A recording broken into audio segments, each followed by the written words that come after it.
खुलुमबाय। सानदोंमोन आंबो खन्थाइगिरि बिमुं मोननो, सानदोंमोन आंबो खन्थाइगिरि बिमुं मोननो, हनैलै माथो गोजां बोथोर बहरनि खुवा खुनायजों आखायासो थोर थोर। आइयासो आंखौ मिनिहरलायबाय, आफाया बुंबाय थासै माब्लाबा माब्लाबा, बर' रावालाय माथो गोमालांनोसैसो होनना। नंमारगौलै मा बाबासो होनमारो, आदाया गैला आब'आ माहाय थाबावनो। गैमारला माथो गाराङाव गाराङा से नै थाम, नखरसे नखरसे सानदोंमोन आसियाव, आसियानो आसिनि दागानो थोस्लाबासै माथो। माथो सान्दुं दुंबायलाय। र' खन्थाइ सुजुनि दोंसे आवरायनो खन्थाइ बिबाराव।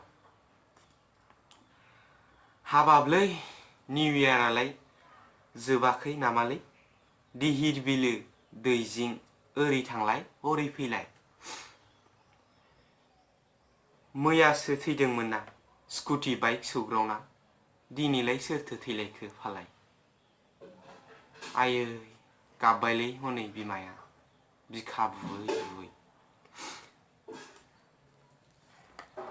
जादोना दाना दाया गोलैबाय फेसबुकआसो, डक्टरा बुंदोंनो 2 मिनिट सिगांबानो थांगौमोन। माबालै 108 खौ लेंहरा बालानो फेसबुक लाइभसो होगारबायना जोंना समाज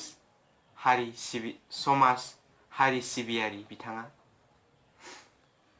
माथो बुंबावनो दालाय खाफालावनो गैखायाबालाय। एसेनोसै खन्थाइखौ लिरदों देबानन्द बसुमतारिया। खन्थाइखौ मोजां मोनदोंब्ला लाइक, कमेन्ट, शेयार खालाम आरो चेनेलखौबो साबस्क्राइब खालाम। मानोना बेनो गिबि खन्थाइ आवरायनाय बे खन्थाइ बिबार इउटुब चेनेलाव।